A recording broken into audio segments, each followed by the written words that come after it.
The three women stood inside Eli's barn as if it belonged to them. They didn't ask permission, nor did they offer an explanation. They simply waited. Eli had never laid eyes on them before, yet somehow they knew exactly where to find the spare key he kept hidden beneath the loose floorboard. They knew his name. They knew he lived alone.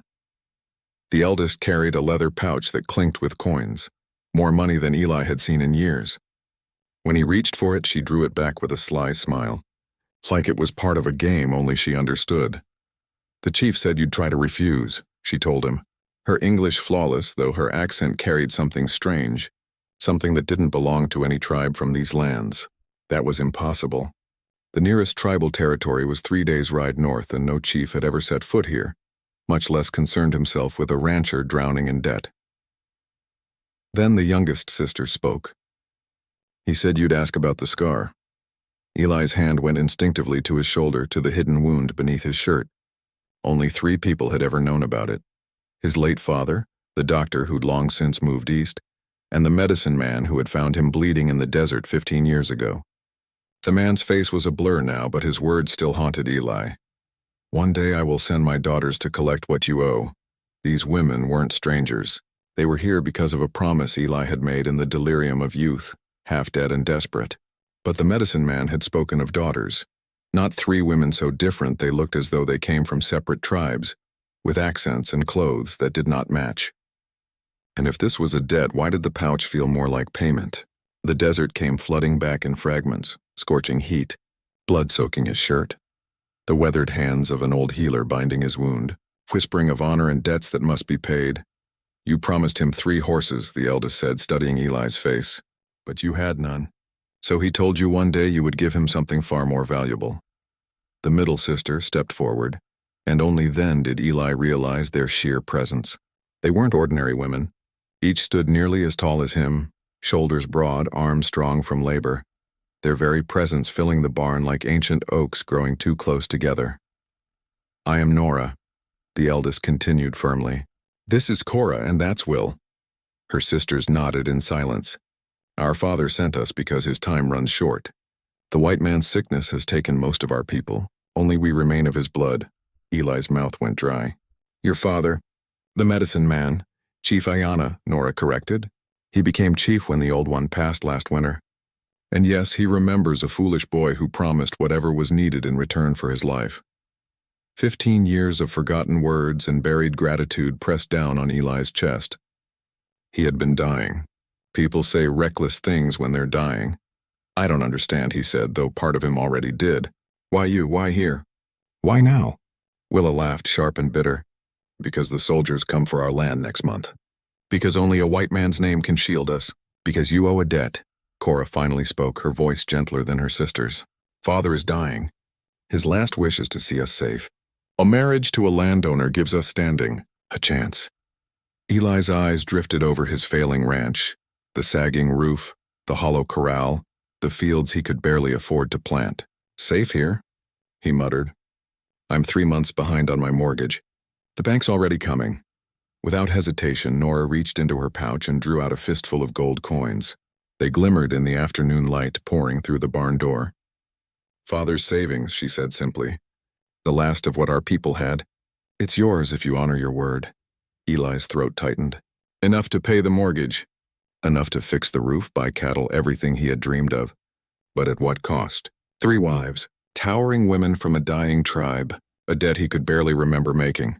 I need time, he managed. Time is what we don't have, Nora cut in.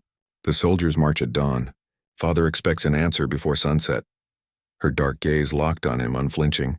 He also told us to remind you of the other promise. Eli's stomach dropped. The other promise. His hands trembled as the memory clawed its way back, his fevered, dying words to the medicine man. If ever I break my word, may my bloodline end with me. He had thought it meaningless, the delirious rambling of a boy desperate to survive. But now, standing before 3 women who could easily break him in half, it felt like a noose tightening around his throat. He remembers, Willa said softly, reading the fear on his face. She stepped closer. Eli caught the scent of leather and wood smoke clinging to her clothes. Good, that makes this easier. Cora pulled a rolled parchment from her belt. She spread it across a hay bale, A marriage contract written in English, signed and witnessed by the territorial judge in Prescott. All proper, all legal. 3 wives, 1 husband, Eli stared. The ink was sharp, the handwriting official. Someone had prepared this long before today. How did you convince a judge to write this? Gold buys many things, Nora answered simply, including silence. Before Eli could speak, the barn door creaked. All 4 turned. A tall figure stood in the doorway, framed by the sinking sun, lean, weathered, clad in a mixture of frontier clothes and tribal dress. Eli's breath caught. Chief Ayanna. Older now, grayer, thinner in the way sickness hollows a man from within, but still the same eyes. Still the same presence. My daughters have explained? The chief asked in weary English, stepping into the barn. His voice carried the weight of exhaustion. They've explained plenty, Eli replied, summoning courage. But I never agreed to marry anyone. I was 19. I was dying. People say things when they're dying. The chief nodded slowly. Yes, they do. I said many things when I was dying last month. But the white doctor in Prescott bought me time. Medicine gave me weeks, not years. He coughed, a wet, ragged sound, and Eli saw flecks of blood at his lips. Time enough to keep my end of the bargain. What bargain? Eli demanded. I saved your life, the chief rasped. You swore to give me whatever I needed. Now I need my daughters to survive. His eyes hardened. The cavalry burned 4 villages last month. Ours will be next. But wives of a white rancher, they will be spared. Willa moved between them, her jaw set. He doesn't want us, Father. Look at him. He's afraid. I'm not afraid. Eli snapped, pride flaring. I'm practical. I can barely feed myself, let alone 3 giant women? Cora finished for him, a bitter smile tugging at her lips. Say it. We've heard worse. The chief doubled over in another coughing fit. This time when he lifted his head, blood stained his chin. The sickness moves fast now. I have days, not weeks. Decide, Eli Thompson. Honor your word or face the consequence of breaking it. What consequences? Eli asked, voice thin. Nora's hand slipped beneath her jacket, deliberate and slow. Father isn't the only one who remembers promises, she said. The whole tribe remembers what you owe. Outside, the sound Eli had feared all day reached him. Hoofbeats hard and fast, many of them. Who's that? He whispered. The chief smiled without humor. My nephews, coming to hear your answer. A cloud of dust birthed 4 riders. Their horses were slick with sweat. The men looked like boys who'd been made into warriors too soon. They dismounted with grim, practiced efficiency, fingers never far from the knives at their belts. The leader, broad-shouldered, a jagged scar cutting his cheek, strode into the barn. Uncle, he said in English, then shifted into a rapid tongue Eli couldn't follow. Chief Ayanna replied sharply. Eli felt the tension thrumming beneath the chief's words. Speak English, Joseph, Nora ordered. Mr. Thompson deserves to know what concerns his future. Joseph's dark eyes fixed on Eli with naked hostility. Future, he spat. This coward has no future. He kicked a clod of dirt. The cavalry found our camp 2 hours ago. They're asking about 3 missing women. He spat again. Women who should be helping us prepare for war, not hiding behind a white man's name. War? Eli's voice broke. What war? The war that started when they burned Wickham Village, Willa said, her hand drifting to a hunting knife. 43 dead, children among them. Her words dropped like stones. The barn shrank around that number. The chief's breathing rattled like old bellows. They'll come for us next, Joseph said, eyes cold. They're tracking footprints. When they find these women, he gestured at the sisters, they'll kill every one of us. Cora stepped forward, steady despite the fear Eli could read in her face. Not if we're legally married, she said. Not if we're protected under the white man's law. Joseph barked a bitter laugh. Their law? The same law that says we can't own land, that we're not citizens, that they can kill us for sport? Chief Ayanna lifted a hand. The argument stilled. Enough. He turned to Eli, and in the dim light his face looked carved from sorrow. The choice is simple. Marry my daughters and give them protection, or watch them die when the soldiers arrive. Eli's mouth felt like dry earth. When will they get here? He asked. Before dawn, Joseph said. Maybe sooner if they push their horses. Eli looked at the 3 women again, at the exhaustion around their eyes, the way they carried a burden that bent their shoulders even as they stood tall. These were not conquerors.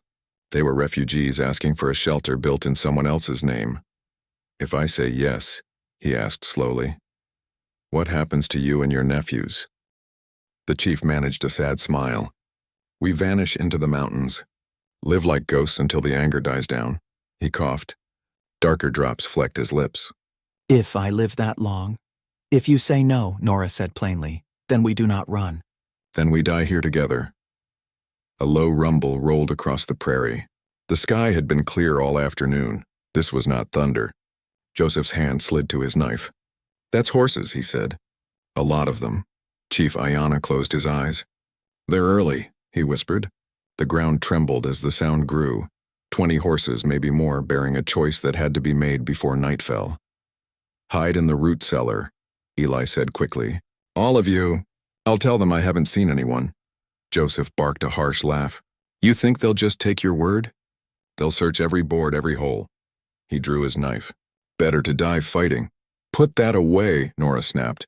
Violence will only prove their point. She turned to Eli, and for the first time he saw vulnerability in her eyes. But Joseph's right about one thing. They won't believe you. Cora slipped to the barn window, pressing her eye to a crack in the boards. 12 soldiers, she whispered, led by a captain. Yellow stripes on his sleeve. She looked back at Eli. Do you know him? Eli's stomach dropped. Captain Morrison.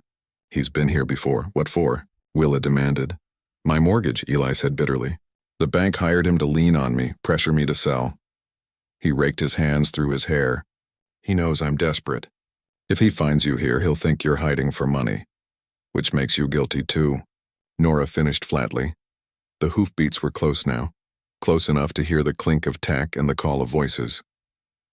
Chief Ayanna gripped a post and forced himself upright. There's something else you need to know, he rasped. Not now, Joseph hissed. Uncle, this isn't the time, it's exactly the time. The chief's fever-bright eyes locked on Eli. My daughters aren't just refugees. They're wanted. Eli's blood iced. Wanted for what? Willa stepped forward, chin high. We killed the men who burned our village. The word struck Eli like a blow. He stared at them. No longer just exhausted women, but fugitives carrying blood on their hands. How many? He whispered. 6, Cora said evenly. They came to our camp drunk. They set fire to the sacred lodge with elders inside. Her hands clenched into fists, so we tracked them back and cut their throats while they slept. Jesus Christ, Eli breathed. They were murderers, Nora said sharply. But we're the ones with bounties. Boots hit the ground outside. Morrison's voice rang out cold and commanding. Thompson, come out here. Chief Ayanna seized Eli's arm with surprising strength. Now you know the truth. Marry them and you harbor killers, but the law shields a husband from testifying against his wives. Refuse and you're still guilty of hiding them. His eyes burned.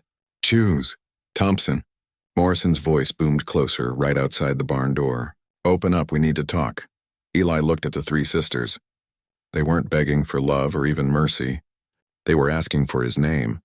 And in their faces, scarred with grief, hardened by survival, he saw something he'd never had. A reason to be more than a failing rancher waiting to lose everything. The door rattled under a soldier's hand. 1 minute, Morrison barked. Then we're coming in. Eli's gaze fell on the marriage contract spread across the hay bale. His fingers hovered over the official seal, then clenched. I need a pen, he whispered. Nora's eyes widened. Cora pulled a stub of pencil from her belt and pressed it into his palm. Eli scrawled his name across the line, then grabbed Nora's hand and guided her to sign. Quickly, he hissed at Cora and Willa. They signed in hurried strokes. Eli turned to Joseph and the nephews. You're my ranch hands. Been working here all summer. Keep your mouths shut and follow my lead. The barn door swung wide. Captain Morrison entered with 3 soldiers at his back. Thin, cold-eyed, his neatly trimmed beard did nothing to soften the cruelty etched into his mouth. Thompson, Morrison drawled, scanning the barn. Interesting company you're keeping. Eli stepped forward, blocking his view of the chief slumped against the wall, pale as death. Captain, what brings you out here so late? We're tracking dangerous fugitives, Morrison said, his hand resting on his pistol. 3 native women who murdered 6 white men. Witnesses saw them riding this way. Haven't seen any women, Eli lied, his voice steady. Just hired some new hands for the harvest. Morrison's eyes slid to Nora. He took in her broad shoulders, her frame, the unmistakable shape of a woman beneath plain clothes. His lip curled. That's a mighty big ranch hand you've got there, Thompson. Sweat trickled down Eli's temple. He forced himself to meet Morrison's gaze. This is my wife, Nora Thompson. We were married this afternoon. The silence stretched tight as wire. Morrison's eyes narrowed, studying Nora's face for the slightest crack. Morrison's gaze slid from Nora to Cora, then to Willa. Your wife's got sisters, does she? My other wives, Eli said, the words tasting foreign on his tongue. Cora and Willa Thompson. All legal and proper. One of the soldiers snorted. 3 wives? What kind of man? The kind who follows territorial law, Eli cut in, voice firm. Polygamy's legal here with proper documentation. He held up the marriage certificate, its seal catching the lantern light. Witnessed in Prescott yesterday. Morrison snatched the document and read it closely. His jaw tightened as he scanned the precise handwriting, the judge's signature, the territorial seals. All of it legitimate. Convenient timing, he said finally. Marrying 3 native women the very day we hunt 3 native killers. My wives are from the Tohono O'odham, Eli lied smoothly. Farmers from the south. Peaceful people. Never been anywhere near Wickham. Nora stepped forward then, managing to soften her imposing presence, folding herself smaller. Captain, sir, she said in perfect English, touched with a faint lilt. We've been traveling weeks to reach my husband's ranch. We know nothing of these troubles. Morrison's eyes narrowed. They shifted toward the chief, slumped against the wall. My father-in-law, Eli explained quickly, sick with fever. We're caring for him. Joseph stepped in to steady his uncle, his arm around him with unmistakable devotion. The sickness took many of our people. Father's all we have left. Morrison studied each face, hunting for fear, cracks, guilt. What he saw instead was fatigue and grief wrapped in the quiet dignity of people tending a dying man. Finally, with a grunt, he thrust the marriage certificate back at Eli. If I find out you're lying to me, Thompson, I'll see you hang alongside them. I understand. Captain, Morrison signaled his men. They began to file out, boots striking the packed earth. At the doorway he paused, turning back. I'll be watching this place. Any sign these women aren't what they claim, and I'll return. Then he was gone. The soldiers mounted and rode into the deepening dusk. Only silence remained, heavy and oppressive, thicker than storm clouds massing overhead. Eli nearly collapsed. He looked down at the certificate in his hands, the ink still damp from their names. 3 wives. He had gone from bachelor to polygamist in the span of 5 desperate minutes. Foolish, more like, Eli muttered, though he could not shake the strange fire inside him, the sense of purpose that had taken hold when his pencil touched the page. Morrison's not finished. He'll be back. Joseph eased the chief into a sitting position against the hay bales. Each breath rattled. Visible effort. Uncle needs medicine, Joseph said. There's a doctor in town, Eli began. No doctors, Chief Ayana whispered, his voice like wind over stones. Too dangerous. The sickness will claim me, better stars, it matters little. His fever-bright eyes fixed on Eli. But my daughters are safe now. That is what matters. Willa moved to the barn door, scanning the darkening horizon. They'll come again tomorrow. Maybe with more men. Then we'll be ready, Cora said, though Eli heard the tremor beneath her steady tone. Ready? How? Eli asked. I don't know the first thing about being a husband to 1 woman, let alone 3. Nora surprised him by laughing, a warm, rich sound that seemed to cut the tension. You think we know how to share a husband? This is uncharted ground for us too. The thought lingered in the barn, strange and unsettling, yet oddly grounding. Eli found himself studying them properly for the first time. Nora, the eldest, carried herself with quiet authority. Even when she shrank for Morrison's benefit, dignity radiated from her like iron beneath velvet. Cora, sharp-eyed, calculating, she was the one who thought ahead, who secured papers and planned their survival. Willa, youngest, restless as a caged cougar, dangerous and alive with an untamed fire that made Eli both wary and drawn to her. We'll have to look convincing, Cora said, ever practical. If Morrison comes back and finds us sleeping in a barn like strangers, he'll know something's wrong. Heat rose in Eli's face.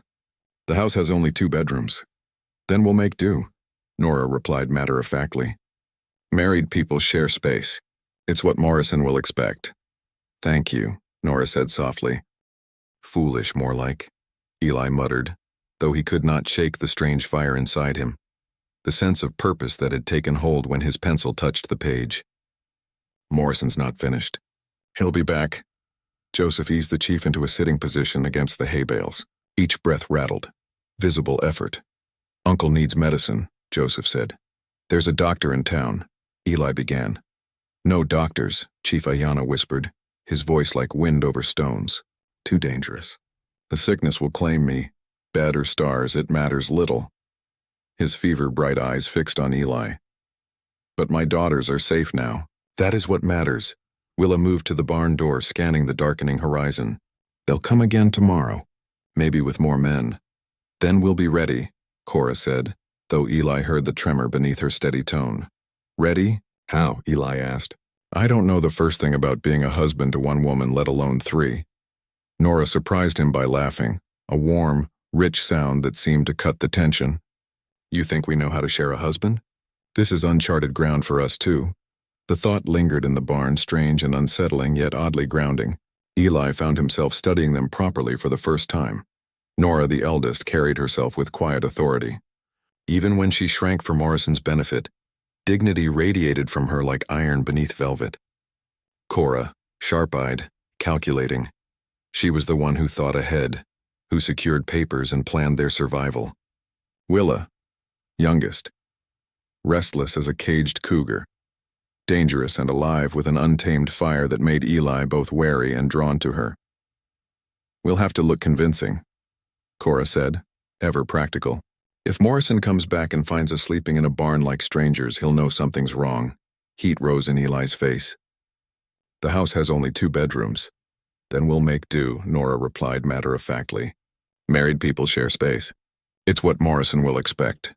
Joseph and the nephews gathered their meager belongings. We'll camp in the hills, Joseph said. Close enough to help if needed. Far enough to stay unseen.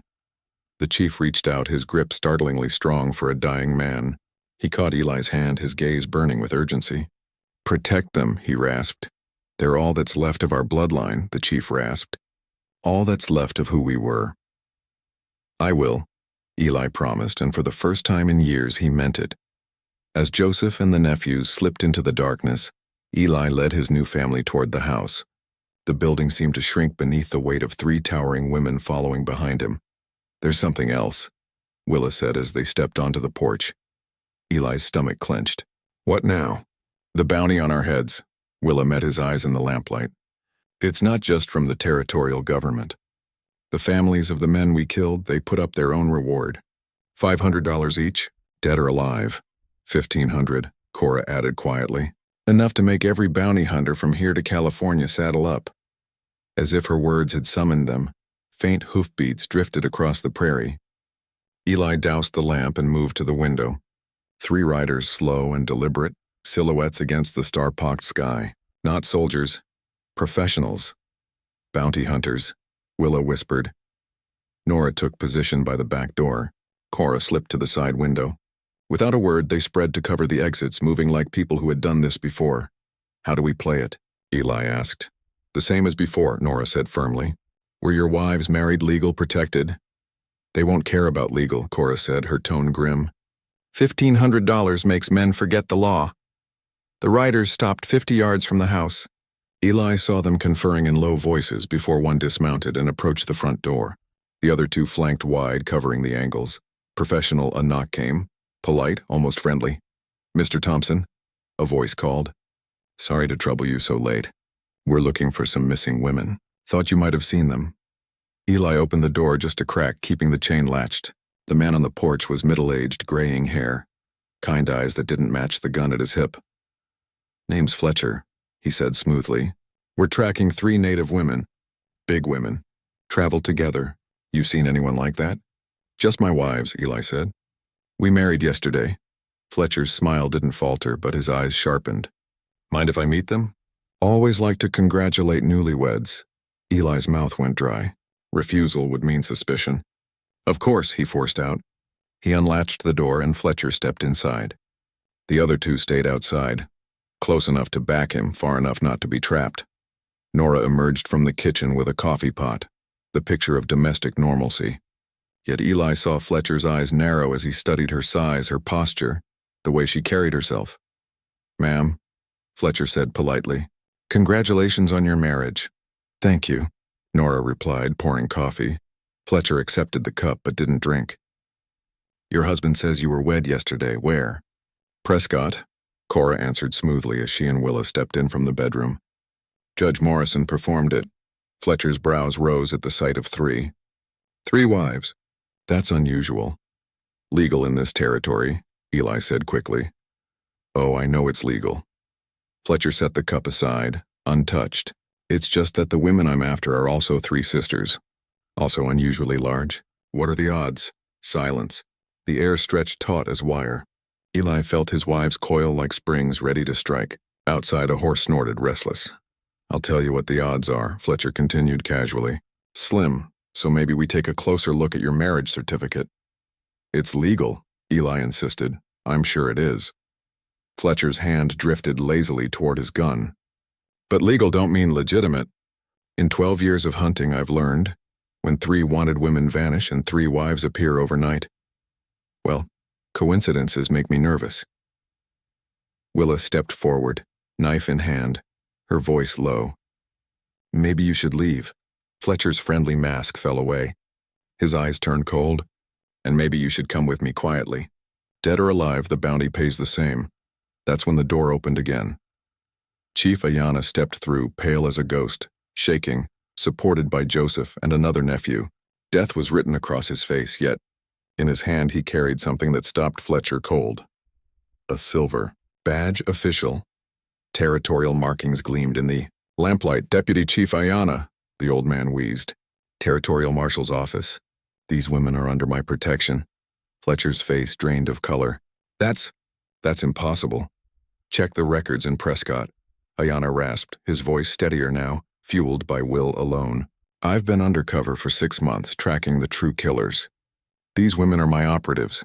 It was a lie, desperate and impossible. But Ayanna told it with such conviction that even Eli nearly believed it. Fletcher studied the badge, his weathered face tight with doubt. "Undercover marshals don't marry their operatives to civilians. They do when it's the only way to preserve cover," Ayanna shot back, each word costing him. "The real killers are white men dressed as natives, trying to start a war between tribes and settlers." The simplicity of it struck like lightning. So audacious it might work. The lie was perfect. Simple, powerful, and just believable enough to give Fletcher a way out. "I'll need to verify this in Prescott," Fletcher said at last. "Of course," Ayanna rasped, nodding. "Marshal Davidson will confirm everything." Fletcher studied the old man, then holstered his gun. At the threshold, he paused, glancing back at Eli. "You're either the luckiest man in the territory, or the unluckiest. Time will tell which." The bounty hunters rode off into the night. Chief Ayanna crumpled into Joseph's arms, the silver badge slipping from his fingers and clattering to the wooden floor. Eli dropped to his knees beside him. "Where did you get that?" Ayanna's lips curved in a faint smile. "Took it off a dead marshal 3 years ago, saved it. For something important." His breathing weakened, each word a battle. "Figured tonight qualified." Within the hour, they watched him slip away, peaceful at last, surrounded by his daughters and nephews. His final words, spoken in his native tongue, broke Nora's composure. Tears streaked her face as she whispered the translation. "He said we should be happy, that we found a good man." Before dawn, Joseph and the others carried their uncle's body into the hills for burial according to tribal ways. When the sun rose, Eli stood on the porch of his small house, 3 women at his side. For the first time they were alone together, husband and wives bound by circumstance and survival. "So," Willa asked, breaking the silence, "what now?" Eli looked at the cramped little house, already too small for the weight of their new lives. "I suppose we figure out how to make this work. The sleeping arrangements alone." Cora began, then flushed, cutting herself off. "We'll manage," Nora said firmly. "We've survived worse than an overcrowded house." And manage they did. In the weeks that followed, the strange household became something more than Eli had ever dared hope. Nora, with her steady hand and sharp mind, took over the ranch's finances, using her father's gold to pay off debts and rebuild the herd. Cora imposed order where chaos had reigned, her careful planning turning failure into routine success, and Willa, fierce and restless, brought laughter back into Eli's life, reminding him how to dream beyond bare survival. The desperate arrangement grew into partnership, respect and something deeper, not romance. Not yet, but a bond that felt unbreakable. Under Eli's command and 3 capable wives by his side, the transformation was so convincing that Morrison left without a single question. That evening, as the 4 of them sat on the porch watching the sun sink over the prairie, Eli broke the silence. "When your father first said I'd be your husband, I thought it was the worst thing that could happen to me. And now?" Nora asked quietly. When Captain Morrison returned a month later to sniff for cracks, he found a ranch thriving. Eli looked at each of them in turn, the strength in Nora's gaze, the intelligence in Cora's, the fire in Willa's. Women who had saved not just his ranch, but his sense of purpose. "Now," he said softly, "I think it might be the best." As the first stars pricked the velvet sky, Eli Thompson understood what Chief Ayana had seen in him all those years ago.